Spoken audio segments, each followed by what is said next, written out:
time is now.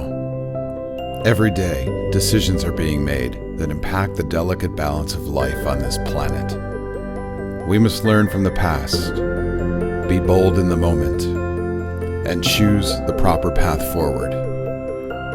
This is Future Focus.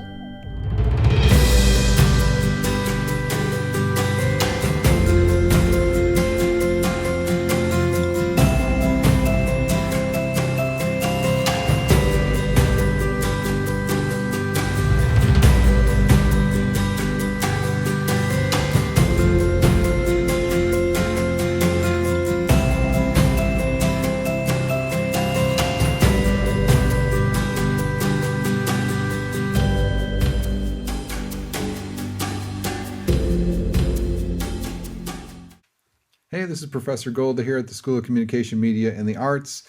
This is a podcast from my Democratic Technologies class. Last week, I gave everybody a pretty vague project, which is kind of how it works. And I said, let's experiment with AI a little bit. You could look at these videos and these articles and then pick a form of AI that is going to generate some results based on text inputs. And I'm very curious to see what students have come up with. So on this panel with me today, we have from your left to right, we have Angus and Maggie and Ben. Welcome. Hey. G'day, guys. We're going to start with Maggie in the middle here. And why don't we start with camera one over here so we can make a clean cut. Tell me when we're ready. Okay, so we're going to start going through the projects and see what the results are. We're going to start with Maggie. Hi, Maggie. Hi. So what app did you pick?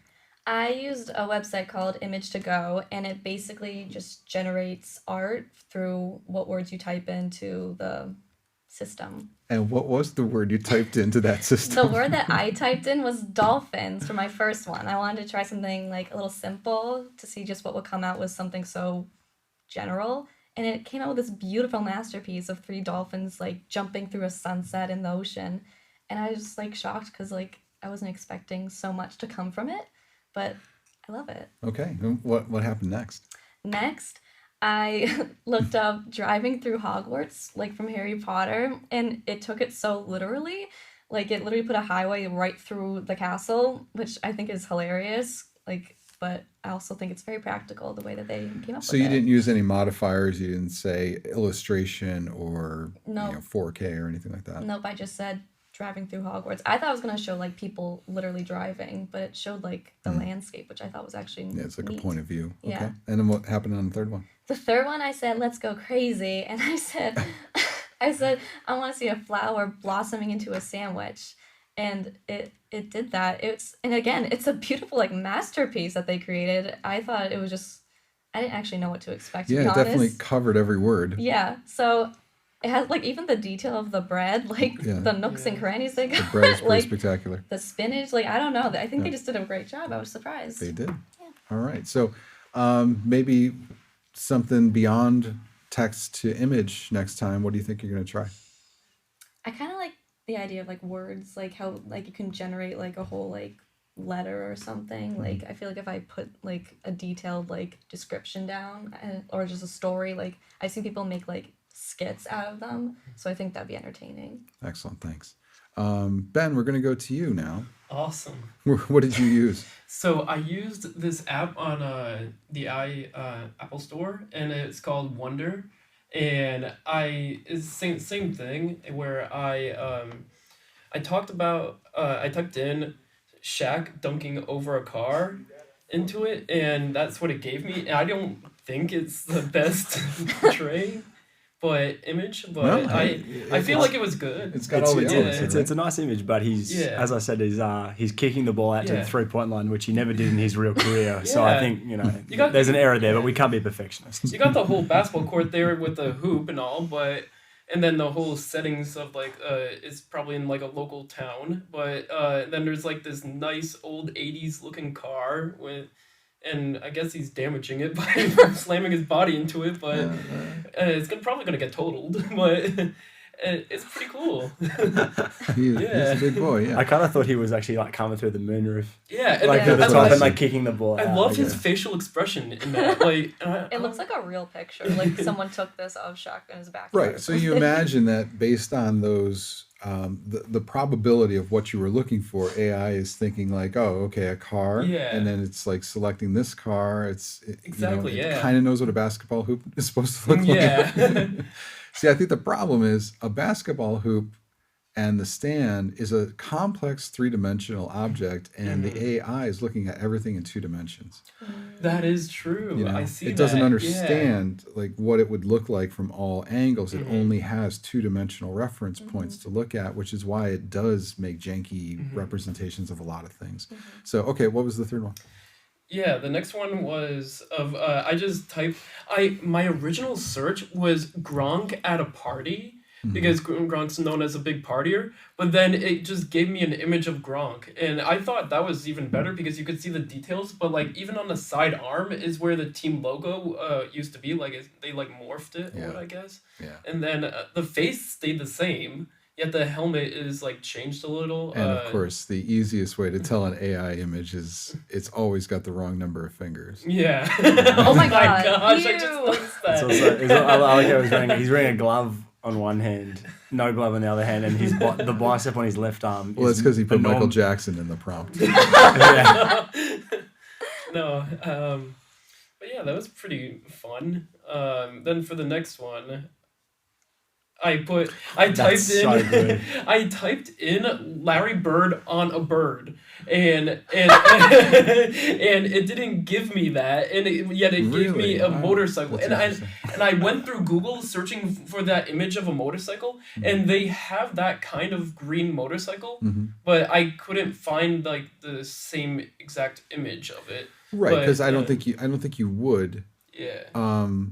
See, here's the issue in the legality of AI is that it studies these images, but then it synthesizes new things with the things it's seen. So it's not really like plagiarizing directly and taking this and smashing them together. It is a little more sophisticated than that, and it's learning. So it starts off with a noise field, and then it subsequently generates more details on every pass through to figure out where it's going and how to put all those pieces together based on millions and billions of different points of data. So this is kind of where it came together. And he's missing a leg on the other side. And I think that's the 3-dimensionality thing. It only looks at flat images, and it doesn't really understand depth. But they pretty much got the hair correct. Like it looks like it's blowing in the wind. Well, you can definitely tell who it is. Yeah. It's weird about some details they do get. Like they show the people like he's passing, like and it's blurred, but like they don't like certain things are just his legs missing. Yeah, like yeah. So it's close, and like a lot of these analysts say about AI is like this is the worst it's going to be. It's only going to get better, which is kind of scary because it's pretty good. It gives you representations of what you're asking for. So thanks, Ben. Yeah, and then I have an audio piece, right? Oh, right. So tell us a little bit about this. So I used, it was under suggestions for what AI to use from a professor here. He suggested this website called Mubert, MUBERT.com, and I literally just randomly typed in. It's a type to audio, so I typed in the artist Migos, and I put type beat at the end of it, and then you can also put the amount of time that you want in it. So you could put in like a minute this, and I put the whole 2 minutes of it, the beat. So we're not gonna be listening to 2 minutes, but it's actually pretty cool, and it sounds like pretty accurate. But then during the song, it just shouts out Moober in it, and I'm like, what? Yeah. Self-promotion. Self-promotion. It's like a watermark, so you have to pay for it. So listen.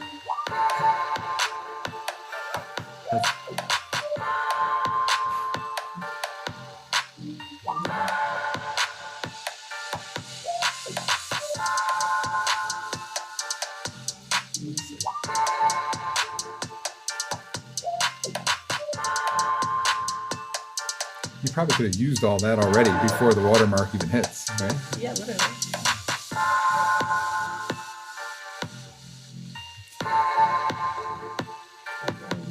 That's actually pretty good, though. That's a fascinating issue because AI can't be copyrighted.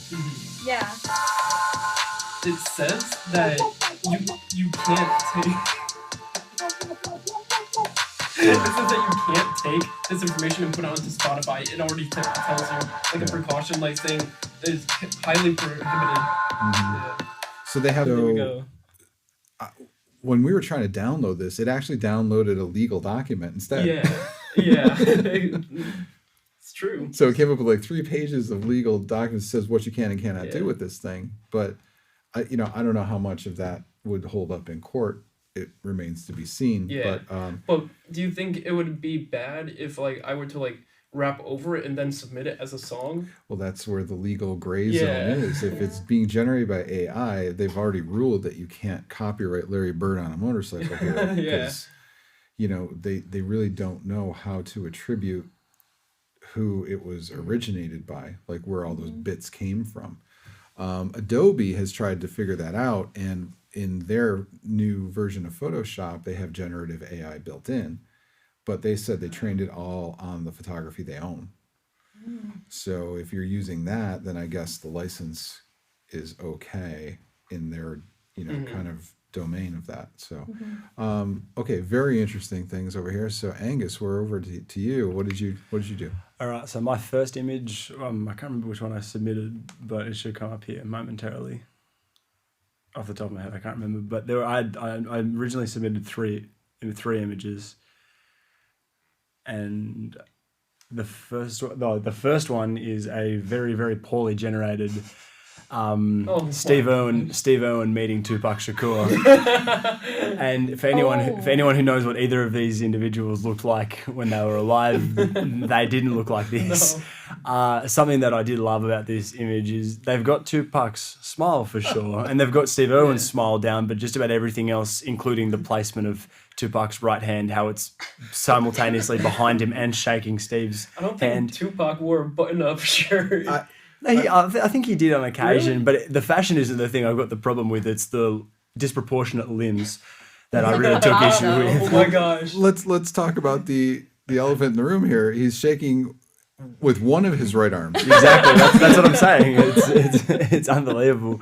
But I will say, like, I do really think it's funny the sort of 1980s country club aesthetic that they've given to Steve Owen with the polo shirt tucked into like the chinos and so belt. Much to work with there. So, but I had a lot of fun with this because that's insane. Yeah, I'm upset that both of these people are no longer with us, and so I thought, why not just give them a sort of shout out and let them go. So that was a fun one. This one's a little bit niche, but there's a little bit of context to this. So back in Australia, where I come from, there's a politician from the sort of like equivalent Florida region. Oh my God. Very regional, very conservative, and a very, very big crocodile problem, like how there is a big alligator problem in Florida. And he famously went on like a 2-minute rant in about 2017 about how he's going to sort of delay all other political and social issues happening in his state in order to combat the 3-month. Every 3 months, a person gets torn to pieces by a crocodile in my electorate, so I'm going to take care of that first. And back in Australia, this thing about how his name's Bob Catter, this politician, and how he's inextricably linked to crocodiles, basically until he retires from politics. So I thought, why not do what Bob probably would have wanted? And so my prompt was Bob Catter wrestling a medium-sized crocodile, and I think they've actually nailed it because that hat he's wearing is exactly the hat he wears all the time. He's always in a suit. And the facial expression is a little bit distorted, but it's pretty on par for what Bob Catter does cool. actually look like. That's really... And even the region too, that's what far north, like far northeastern Australia really looks like, is that like red dirt and like little patches of grass and like trees. Like, so that I think this is actually probably the most accurate one of my 3. Wow, the Australian Florida. I never thought there'd be such a monstrosity of such a thing. Okay. All right, and what was the next one? And then this one was this one didn't really go at all how I planned it. So the prompt I put in was Sacred Heart University mascot Big Red as an ancient Roman emperor, sorry. And I don't know where the lions come I'm from, so confused with that. but I think, like maybe that's President Patillo. Like, I'm really not sure. Like, Well, but I'm just kidding. It's a Catholic university, so Catholics and lions are connected. And also the red too. It's a little bit, sort of Cardinal Vatican-y, I guess. They got that. Yeah. They got that. But I thought that the lion just wearing the robe, and also I His will. little hands. Yeah, I was gonna say I admire the consistency how they've kept his paws proportionate to what his species actually is, and then but also the right hand of the big red, I guess we'll call him, is a little bit screwed up. It but reminds me of the Wizard of Oz, like the big lion. a like, little bit, yeah.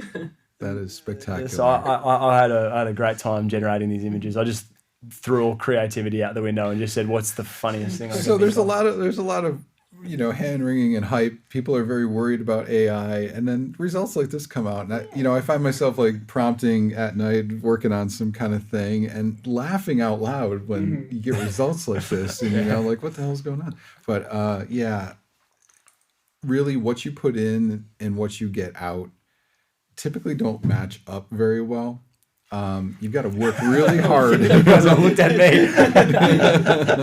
You do have to work hard, and there's when this technology hit, like all these people started thinking like, oh, we're going to make a fortune on this, and now there's prompt engineers as a career path, and people who are supposed to be going out there and getting a handle on all this stuff. So maybe it's us. I don't know.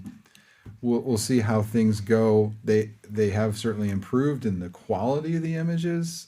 Maybe not so much in the details. Yeah. I will say the quality is really impressive as well. Yeah. And I kind of forgot in this image, like the background with the pillars and the big building, that looks like what you would imagine like a very big university institution to look like. So the details are like coming. They're just not quite. I read an interesting article about it all, and it said, it gets all these details wrong, yada yada. But what it gets right is it's got an incredible creativity to it, and it's almost like speaking to a foreigner, and the way that they understand words is very different than the way native speakers understand the words. So sometimes they're very literal, sometimes they make connections that native speakers don't, which is what's happening in AI all the time. It makes connections that we don't. But then the author of this article said that the one thing it always gets right is composition. The framing of all of these subjects is always like absolutely perfect. So I don't know if that's just because it's looked at billions of pictures and it just gets it right. Like you never see anything cut off in a weird way, but everything's composed within the frame, and it looks good in that regard. So it can be a tool for looking at composition for sure, and creativity. Okay, so thank you. Thanks for joining us on this podcast. We've got more to come. And again, thank you to Angus and Maggie and Ben here from Democratic Technologies. Thank you, Professor. Yep. This is good fun. I enjoyed this. It is. All right, join us next time on Future Focus.